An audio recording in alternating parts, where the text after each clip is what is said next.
And so a spot like this is not wasting your time because it's near a bony landmark. There's a lot of nerve endings in that area there. So we're going to get some sort of stimulation of anything that's been bound up over time. Yep. Hey guys, this is Elliot from MMT here with Ninja. Here we're going to talk about a spot that I've been working on recently. It's just around what's called the PSIS. So here on our model here, you can sort of see this is the PSIS there. I think it's this one here. Posterior superior iliac spine is what it stands for. So it's not the bone that we're treating, it's the tissue that just attaches to the bone there on the glute side. Now why I want to talk about this is because I'm seeing a bit more recently about how much this can also contribute to a lot of back pain people have been experiencing. So when people get back pains there, they're tending to think it's the spine, but quite often there's a lot of other structures that can cause pains there, and this is a good one to be treating there. So you may have had some experiences yourself about getting some treatment done in your glutes, especially the glute med there, and hitting into the meat of the muscle, but actually where the attachment points are and where they are near the bone, they can actually be a nice source of pain to work on. Okay, so here on Ninja here, this is what it looks like.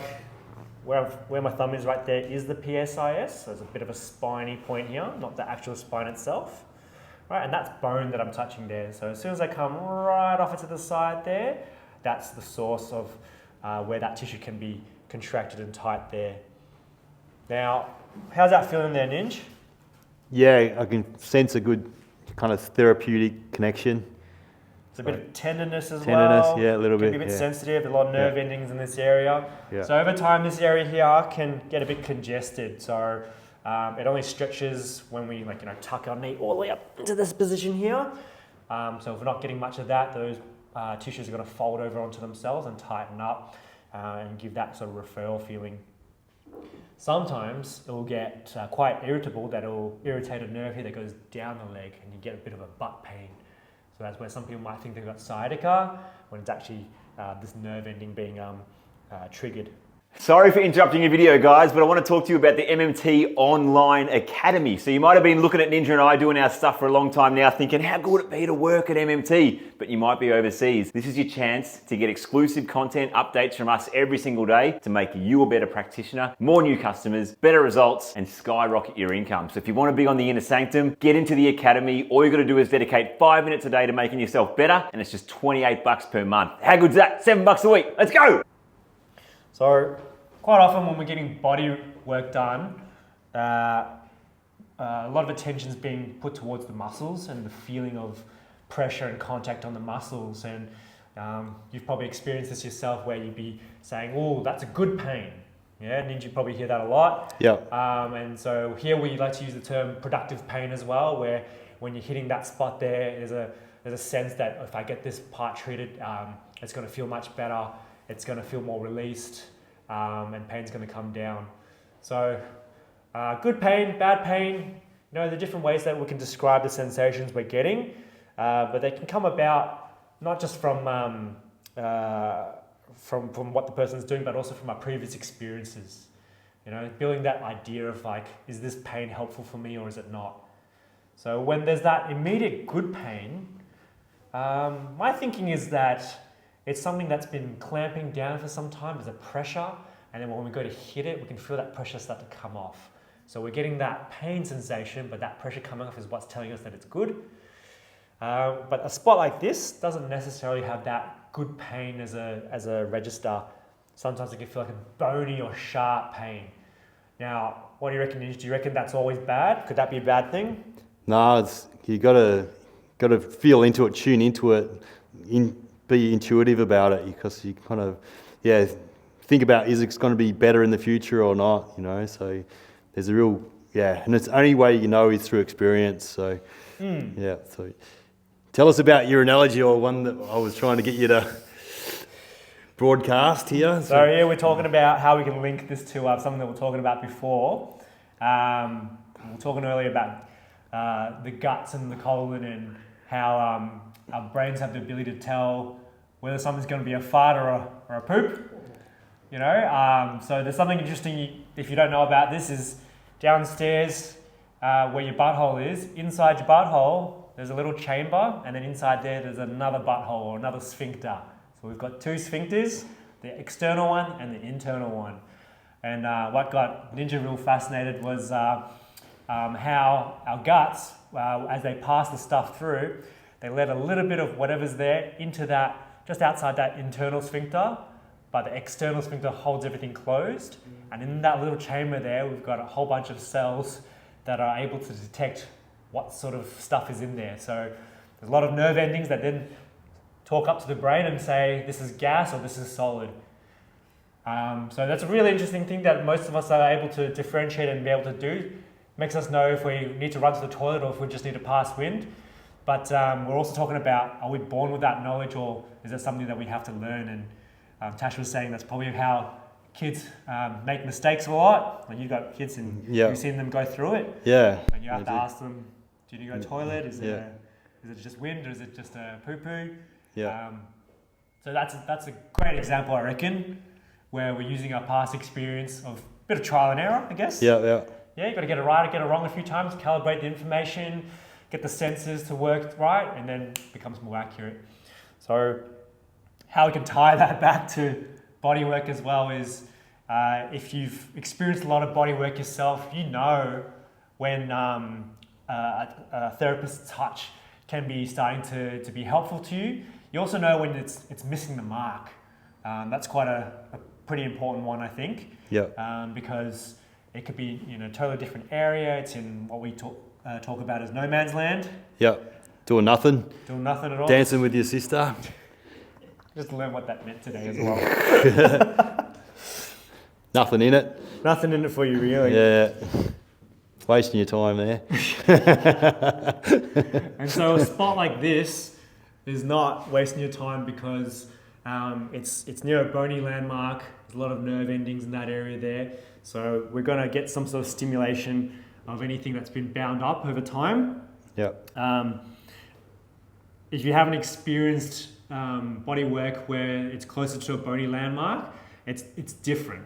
Okay, it's different to when you get like a muscle not released, or if you're getting an overused area, getting the lactic acid out. It's different because the nerve endings are telling you something different. Okay, so it can feel a little bit strange to you. It can feel a little bit threatening even, so that's where you're going to be quite open with your therapist, letting them know about the intensity, but also just sitting with that feeling as well. Okay, I can't break this bone unless I get up onto that desk there and jump and give them the people's elbow that way. Yeah. But just my pressure on there can feel, for some people, a bit intense. Okay, so we want to lean into that to explore the sensation. Add to our database. What does this mean? Not all body work has to be that muscle release feeling. It can be some of this really dense, really sensitive tissue.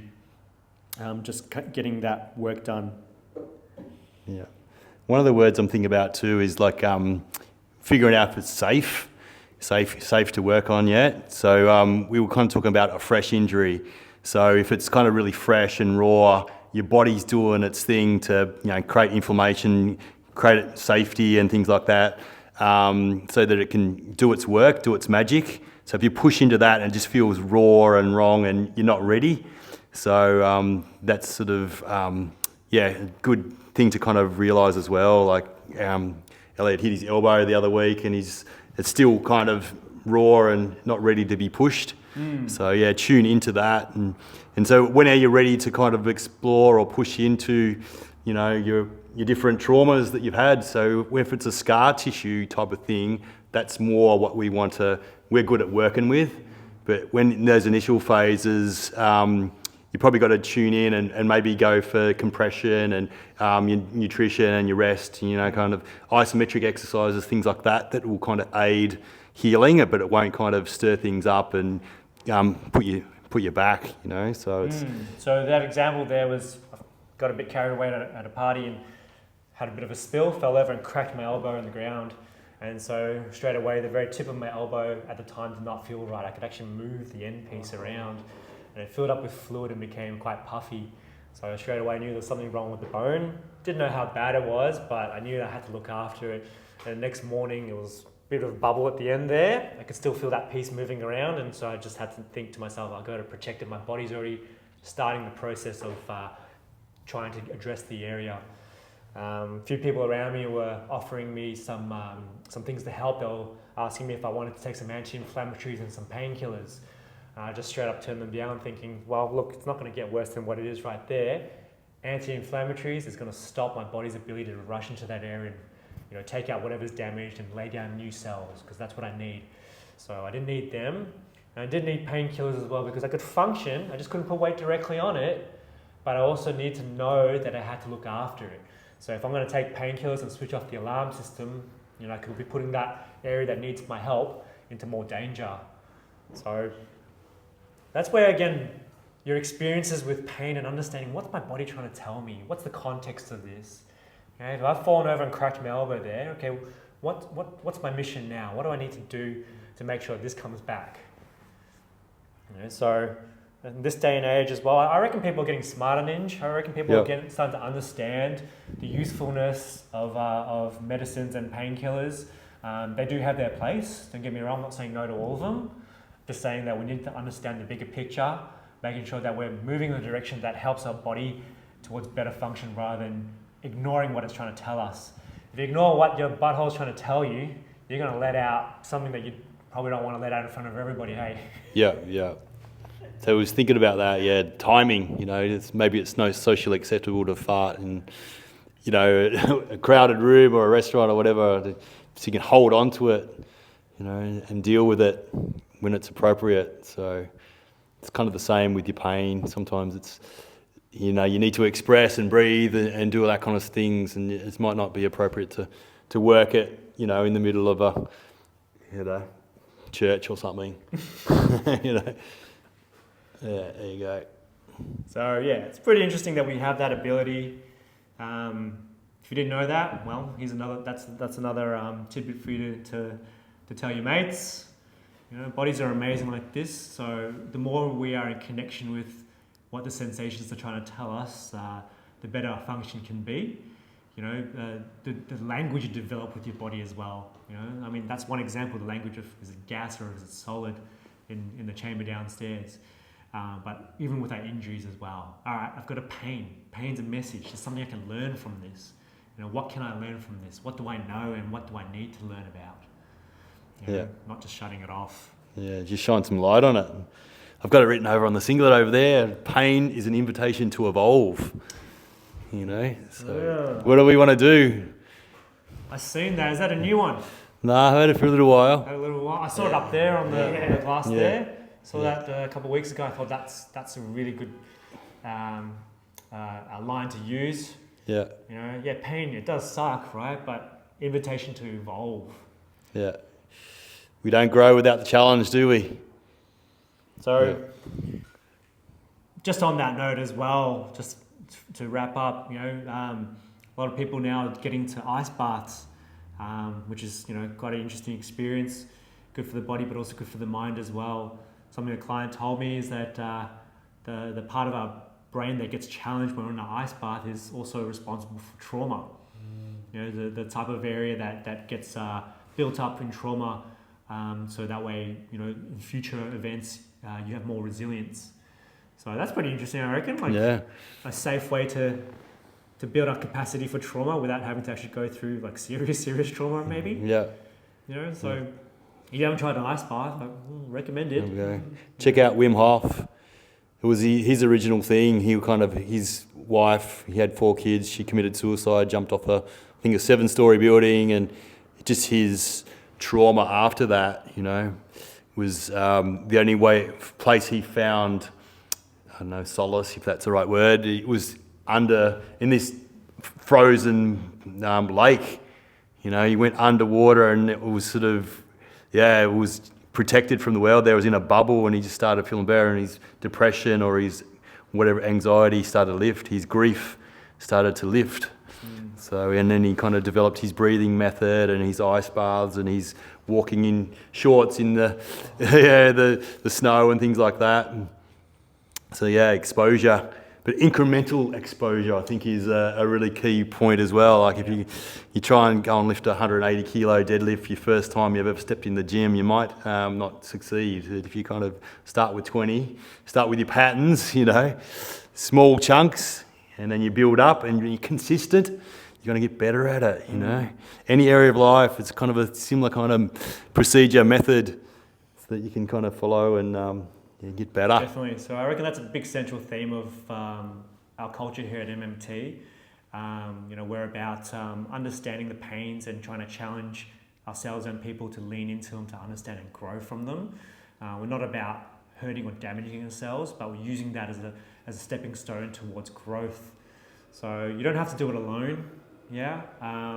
Having a community around you, having someone who can advocate for you and be accountable for you is a great way to get through that. So that's what we're definitely keen on as well with our clients.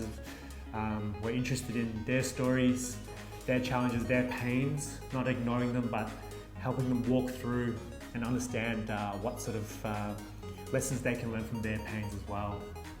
So if you've been working with us, you'll know. If not, come on down, get to know some of us. We've got a big team now. Yeah.